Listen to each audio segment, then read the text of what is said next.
সেটাকে কখনো কেউ রদ করতে পারে না। এই জমিনের উপরে অনেকবার অনেকেই চেষ্টা করেছে আমার আল্লাহর সঙ্গে পাল্লা দিবার লড়াই করার, কিন্তু তারা মিটে গেছে। আমার আল্লাহ যেটা চেয়েছে সেটাই হয়েছে, রদ করার ক্ষমতা কেন নাই? কারণ আল্লাহ তো রাজত্ব দেয়, আল্লাহ তো কেড়ে নেয়, আল্লাহ তো ধনী বানায়, আল্লাহ তো ভিখারি বানায়, আল্লাহ পাক সব করতে পারে, তোমার কাছে সব ক্ষমতা রয়েছে। তবে মনে রাখবে আমার আল্লাহ কখনো কোনো জাতিকে কল্যাণ দেয় না যতক্ষণ পর্যন্ত না সে নিজেদের কল্যাণ নিজেরা কামনা করে, যে আমার বাচ্চা কোনো শিক্ষিত, আমরা উন্নতি হই, আমরা ইজ্জতের সঙ্গে বাঁচি, আমাদের আখিরাতটা ভালো। যতক্ষণ না নিজেরা না চাইবে আমার আল্লাহ ততক্ষণ তাদেরকে হিদায়াত দেয় না। তাই আসুন আমাদের নিজেদেরকে পরিবর্তনের চেষ্টা হতে হবে, তবেই আল্লাহ পাক সাহায্য করবে। এই যুবকেরা তরুণেরা এমন করে একটার পর একটা বাচ্চাদেরকে কতল করতে লেগেছে পুরো মিশর জুড়ে, এবং ফিরআউন আরো এলাকাতে বিশাল ক্ষমতা ছিল। একদিনেতে ফিরআউন 12,000 বাচ্চাকে কতল করেছে। এই যুবকেরা তথাপিও আল্লাহ পাক যেটা চেয়েছে ওটাকে কিন্তু ফিরআউন রুখতে পেরেছে কি পারেনি। যে বাচ্চার জন্য এত বাচ্চা কতল করলো, সেই বাচ্চাকে আল্লাহ দেখুন ফিরআউনের ঘরে লালন পালন করিয়ে বড় তৈরি করলে। কত ক্ষমতা তিনার, কত ক্ষমতা!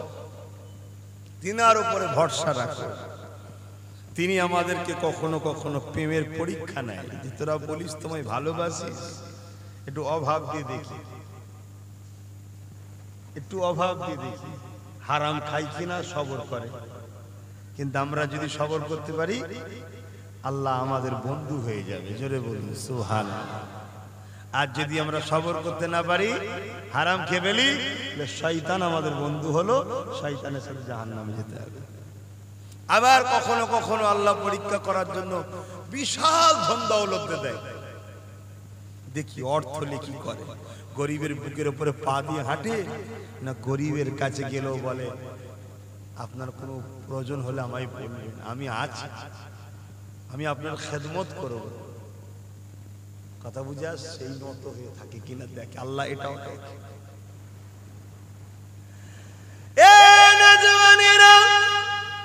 ফিরআউনকে আল্লাহ বাবা সাই দিয়েছিল। ফিরআউন প্রথম দিকে ভালো ছেলে ছিল, কিন্তু ক্ষমতার জোরে আর বন্ধুদের পাল্লায় পড়ে গিয়ে এত বড় জালিম হয়ে গেল। এই যুবকেরা তরুণেরা মানুষের উপরে জুলুম অত্যাচার করতে করতে করতে করতে এমন করে মানুষের প্রভু পর্যন্ত নিজেকে দাবি করে ফেললো। নিজের ছোট ছোট পাথরের মূর্তি তৈরি করে মানুষের বাড়ি বাড়ি বাড়ি বাড়ি পৌঁছাতে লাগলো। যারা আমাকে না মানবে, আমাকে খোদা না বলে মানবে, তাদেরকে কতল করে দেওয়া হবে। এই অত্যাচার জুলুম হতে লেগেছিল। আবার নতুন করে আর একজন আসছে যে নিজেকে খোদা দাবি করবে। আল্লাহ নবী যার ভবিষ্যৎবাণী করে দিয়ে গেছে, যার নাম হলো দাজ্জাল। পৃথিবী জুড়ে সেই দাজ্জালের পরিকল্পনা তৈরি হচ্ছে। দাজ্জাল কিভাবে খোদাই দাবি করবে? দাজ্জাল মানুষকে অর্থ দিয়ে, পয়সা দিয়ে, সোনা দানা দিয়ে, শুনছেন তো নাকি? কি দেখছেন? আমি পেটের জ্বালায় জলসা করতে আসি না, আপনাদের ভালোবেসে আছে। কি করে কি দেবেন আপনারা?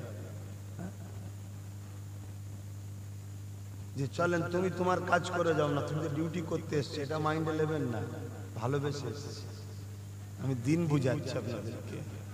মন এদিক উদিক করলে হয়, তারা জায়গা বিচোচ্ছে, শট বিচোচ্ছে, পাথর সরিয়ে ফেলেছে, একটু আওয়াজ হয়েছে। আপনারা এত মন চঞ্চল হলে হয়? নিজের মনকে কন্ট্রোল করুন। একটা কেউ মনকে কন্ট্রোল করতে পারছেন? মনকে কন্ট্রোল করুন। ফজরের বেলা উঠেছে, কারেন্ট নেই, আজকে ফজরের বেলা উঠে দেখি কারেন্ট নেই। মন বলছে কারেন্ট যখন নেই তাহলে শুয়ে পড়ো, অন্ধকারে কুতুকুচু করতে যাবে, এটা মন বলছে। আমার কথা বলছে আজকের ফজরে ঠান্ডা ঠান্ডা আবহাওয়া আছে, কারণ নেই, বলবি আল্লাহকে, বলবি কারেন্ট ছিল তো কি করবো, এটা আমার মন বলছে আমাকে আজকের কথা বলছে। তাহলে কি শুয়ে পড়তে হবে? হ্যাঁ, শুয়ে পড়লে তো ফেল, উঠতে হবে, হাতড়াতে হবে, হেঁতড়ে হেঁতড়ে ঠিক চার্জার লাইট জ্বালিয়ে, মন জব্দ হলো না, হলো না, জব্দ করতে হবে। আমরা তো তেমন জব্দ করতে পারি না যে জব্দ ওলিরা করে। একজন আল্লাহর ওলির জীবনী পড়েছি, দেখেছি, শীতকালে উঁচু করতে গিয়ে পানিতে হাত দিয়েছে, ঠান্ডা পানিতে, বলছি বাবারে এত ঠান্ডা, চলো তেয়াম্মুম করি। যেই মনের মধ্যে হয়েছে অমনি আল্লাহর ওলি পুকুরে চলে গেছে, গোসল করে। কেন? তুই আমায় ধোকা দিচ্ছিস, আল্লাহ থেকে সরাচ্ছিস, তো তোকে গোসল করাবো, আরো বেশি করে ঠান্ডা খাও। তারপর দিন থেকে আর কোনোদিন মন বলে না ঠান্ডা পানি কেন, যেন আবার গোসল করাবো। কথা কিছু বুঝতে পারছে? মানুষের শরীরে তিনটে নফস আছে, একটা ভালো, একটা খারাপ, আর একটা বীজখানে আছে, চুপ করে থাকে। যে দিকটা পাল্লা দেখছে ভারী হয়, সঙ্গে সাথে তার সাথ দেয়, অমনি ওই দিকটা জিতে যায়। দুটোর মধ্যে লড়াই হয়, বীজখানাটা চুপ করে দেখে, কে জিতার চান্স দেখে, যে দেখছে জিতবে তার দিকে সাথ দেয়। অতএব মনকে কন্ট্রোল করুন, আল্লাহর দিকে ফিরে থাকুন। আল্লাহ আমাকেও হিদায়াত করুক, বলুন আমিন। আপনাদেরও হিদায়াত করুক, বলুন আমিন। পানি পড়ছে, করুক। দরুদ শরীফ আল্লাহুম্মা সাল্লি আলা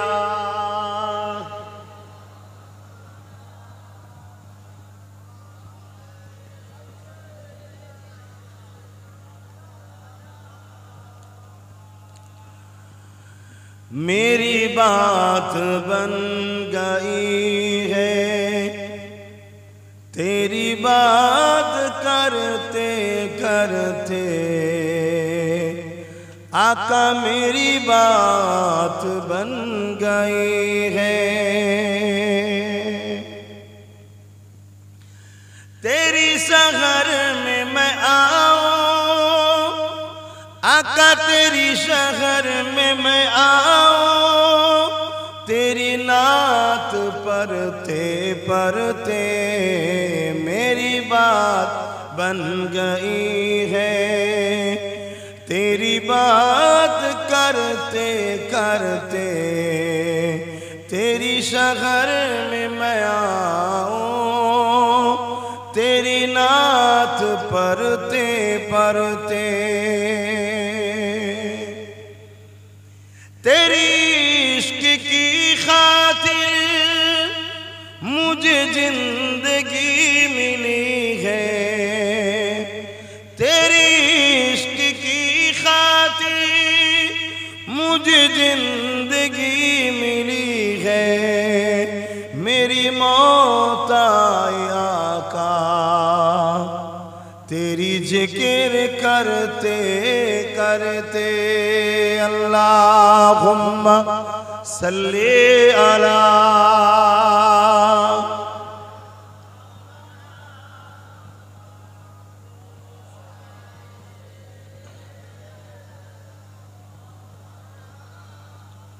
मुसलमान घरे छेले मेरा तरुणेरा, ए नबी बागे प्रेमिकेरा, আল্লাহ দুনিয়া জমিনে আমাকে আপনাকে পরীক্ষা নেবেন।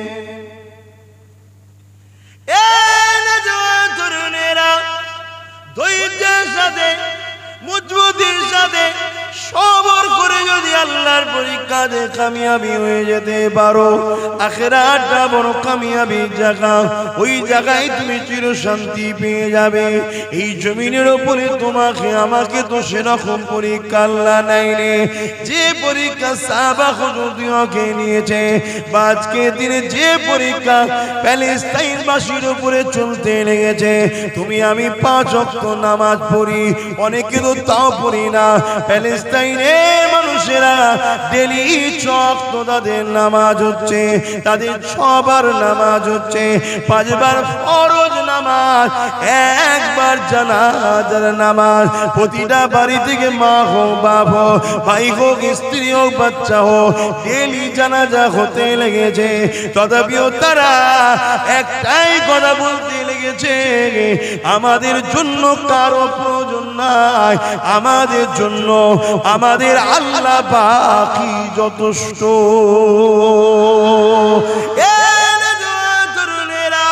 তাই যুগে যুগে ইতিহাস জানতে হবে। আমরা বদরের ইতিহাস শুনেছি, বদরের জমিনে আল্লাহ নবী যখন ডাক দিয়েছিলেন ইনসাফের জন্য, ন্যায়ের জন্য, মানবতার জন্য, অধিকারের জন্য, গরিবের জন্য, মাতৃভূমির জন্য, মদিনার হেফাজতের জন্য, ওই সময় আল্লাহ নবী যখন ডাক দিয়েছিলেন, বাবারা চলো বাবা বদরের জমিনে যেতে হবে বাবা, কেননা জালিম স্বৈরাচারী শাসক এমন করে আবু জেহেল উতবা সাইবা ক্ষমতার জোর দেখিয়ে মক্কা থেকে মদিনার উপরে হামলা করার জন্য আগিয়ে আসতে লেগেছে বাবা। এলাকার মানুষের নিরাপত্তা, এলাকার মা বেটিদের হেফাজত এইভাবে পরীক্ষা করার জন্য বাবারা কে আছো? আমি মুহাম্মদ, আমার সাথ দেবে। আল্লাহ নবীর কথা শুনে সাহাবা হুজুররা বদরের ময়দানে রওনা করে, এ যুবকেরা ইতিহাস শুনেছি এমন করে কাতার দিতে লেগেছে। আল্লাহ নবী বদরের জমিনে গিয়ে দেখতে লেগেছে বেঈমান আবু জেহেল উতবা সাইবারাতে জালিমদের দিকে 1000-এর উপরে সৈন্য রয়েছে, তাদের হাতে ঢাল রয়েছে, তরোয়াল রয়েছে, তীর বল্লম রয়েছে, আর আমার নবী সাহাবাদের হাতে শুধুমাত্র খাজুরের ডাল রয়েছে। অবাক বিষয় হলো আল্লাহ নবী একবার সাহাবাদের দিকে তাকায়, আর একবার আবু জেহেল উতবা সৈন্যবাহিনীর দিকে তাকায়। পৃথিবীর কোন লোকেরা আছে এমন কোন অস্ত্র তরোয়ালের সামনে খাজুরের ডাল নিয়ে লড়াই করতে দাঁড়াবে? আর যাদের হাতে অস্ত্র আছে তারা হাতির পিঠে চেপে আছে, ঘোড়া উটের পিঠে চেপে আছে, তাদের গায়ে যুদ্ধের লেবাস রয়েছে লোহার, আর সাহাবাদের গায়ে ছিঁড়া ফাটা জামা রয়েছে। আমার আব্বা জানেরা, আমার আম্মা জানেরা, পৃথিবীর কোন মানুষ আছে এই ময়দানে দাঁড়িয়ে টিকে থাকতে পারবে? সবাই তো পালিয়ে যাবে। কিন্তু নবী আমার অবাক হয়ে গেলেন, 313 জন সংখ্যক অস্ত্র নাই, সুসজ্জিত যোদ্ধাদের থেকে ভয় পাওয়া তো দূরের কথা, জিতে গেলে যেমন আনন্দ খুশি করে সাহাবারা ওই রকম আনন্দে আছে। আরো জোরে বলুন সুবহান। আমার বাপ ভাইরা, মা বোনেরা, 1 মাস রোজা রেখে আর 5 ওয়াক্ত নামাজ পড়ে জন্য মনে করবেন না আমরা ইসলাম সব করে ফেলেছি। না, অনেক কঠিন ব্যাপার, অনেক কঠিন ব্যাপার। হোসাইন হুজুরের নামাজ ছিল না? কি ছিল না? ছিল।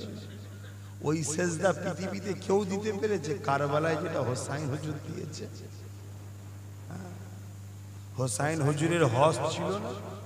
আমরা তো কাবায় গেলে কাবা হয়তো আমাদের ঘর থেকে ঘৃণা করে কি আল্লাহ,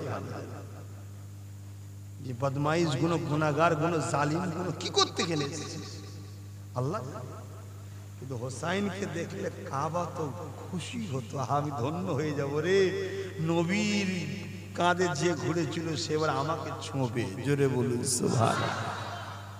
সেই হোসাইনের নামাজও ছিল, সব ছিল, কিন্তু হোসাইন ন্যায়ের পক্ষে লড়াই করেছে, অন্যায়ের বিরুদ্ধে লড়াই করেছে। আমাদেরকেও করতে হবে বাপ। আমরা অনেক মুসলমানের মুখে শুনে দেখেছি, অনেকে বলে দৌড় বাবু সব কথা বাদ দাও তো, আমরা তো নামাজ রোজা করি না। আব্বা, নামাজ আপনার উপকার, রোজা আপনার উপকার, এতে বাকি লোকের কোনো উপকার নেই। আছে, আমি নামাজ পড়লে আপনার উপকার হবে, ওটা আমার উপকার। আমি রোজা রাখলে আপনার উপকার হবে, আমার উপকার। আর অন্যায়কে মিটিয়ে দিলে আল্লাহ লাখ কোটি নিরীহ গরিব বান্দা বান্দির উপকার করা হয়। জোরে বলুন সুবহানাল্লাহ।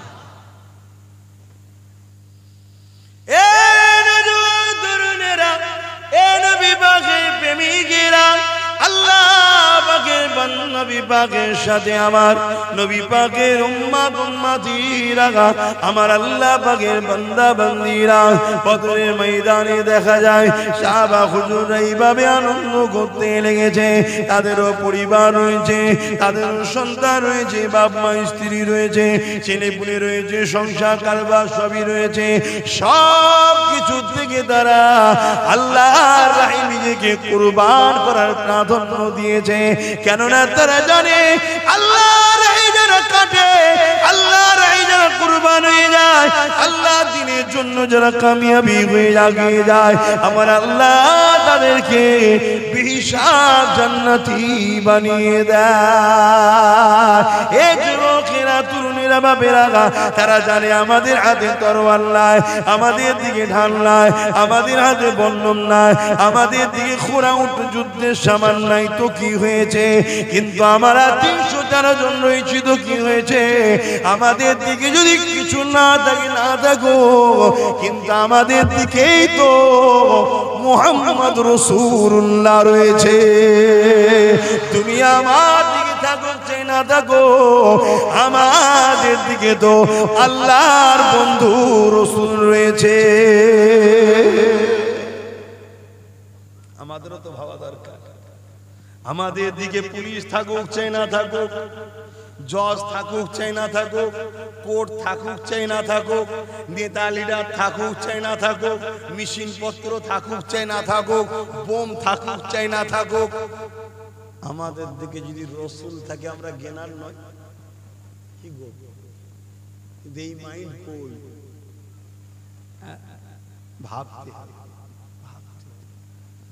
কিয়ামতের দিন আপনি উঠবেন কোথায় সেটা ভাবতে হবে। রাসূলুল্লাহর দিকে না জালিমের দিকে, এটা ভাবতে হবে। যদি আপনি রাসূলুল্লাহর দিকে ওঠেন আপনি তো কামিয়াব। এই নওজোয়ান তরুণেরা, আল্লাহ নবী বদরের ময়দানে কাতার সিধে করতে লেগেছে, কাতার সিধে করে গুনতে লেগেছে কতজন এসেছে। এই গুনতে গুনতে দেখা যায় ওইখানে দুটো ছোট ছোট বাচ্চা ছেলে দাঁড়িয়ে আছে। খুব যুবক নয়, খুব বাচ্চা নয়, এমন করে মিডিয়াম বয়সী দুটো বাচ্চা দাঁড়িয়ে আছে। আল্লাহ নবী তার কাছে গিয়ে এমন করে তাদেরকে যখন দেখে, তারা দেখতে লেগেছে দুটো পায়ের বুড়াগুলকে ডিঙি দিয়ে ঠেলে মাথাটাকে উঁচু করার চেষ্টা করছে। কেননা আমরা যদি ছোট প্রমাণ হয়ে যায়, নবী আমাদেরকে লড়াইয়ের ময়দানে নিয়ে যাবে না, লড়াইয়ের ময়দানে যেতে পারবো না, আল্লাহর জন্য জান দিতে পারবো না, হকের জন্য লড়াই করতে পারবো না, আল্লাহর জান্নাত কেনার সুযোগ থেকে বেরিয়ে যাব। এই জন্য ছেলে দুটো পায়ের উপরে ভর দিয়ে মাথাটাকে একটু ঠেলে উঁচু করতে চাইছে, যাতে করে লম্বাই সেম সেম যদি হয়ে যায়, নবী আমার বয়স হয়ে গেছে বলে যদি আমাদেরকে চালিয়ে দেয়, চলো বাবা তোমরা। তাই এই জন্য তারা চেষ্টা করতে লেগেছে। কি প্রতিভা তাদের দেখো। আর আমাদের ঘরে ছেলেদের ঘরে বিরিয়ানি দিয়েও জলসাই ডাকলে আসতে চাইছে না, মেম্বারে বসতে দিলেও আসতে চাইছে না, চট বিছিয়ে দিলেও বসতে চাইছে না। হায় রে কপাল, এতে আমার কোনো অসুবিধে নাই, দিনেরও কোনো অসুবিধে নাই, উলামাদেরও কোনো অসুবিধে নাই। অসুবিধে তোমার তৈরি হচ্ছে, তুমি মনে করছো দুনিয়ার হাওয়া বেশ ভালোই লাগছে। না না না, এটা বেশি দিন নয়, হতে পারে কাল তোমার এমন একটা বিমার হবে, সারা জীবনের জন্য বিছানায় পড়ে রয়ে গেলে। যে মা তোমাকে আজকে এত ভালোবাসছে, যে বাপ তোমাকে আজ এত ভালোবাসছে, এই বারবার পেশাব পায়খানা বিছানায় করার জন্য কাল তাদের কাছে তুমি বোঝা হয়ে যাবে। তোমার সামনে নাও বললে, আড়ালে বলবে মরে গেলে ভালো হয়।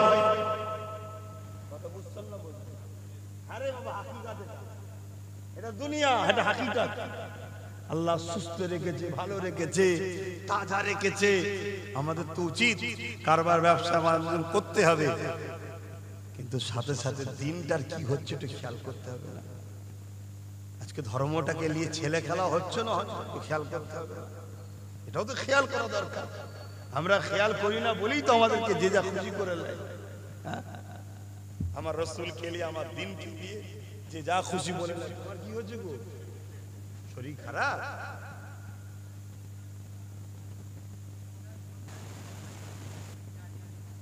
তাই আচ্ছা ঠিক আছে, বসো, তুমি তো চিৎপাত হয়ে গেলে জ্বালাবে কবে?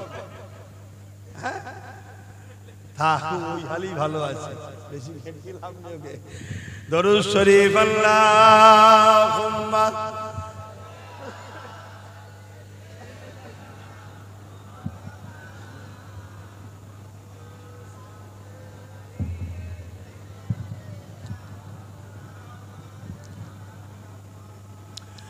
जब मदीने जाएंगे हम मुस्कुराते जाएंगे,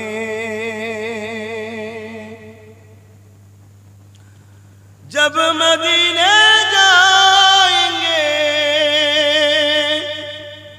हम मुस्कुराते जाएंगे, जब वहाँ से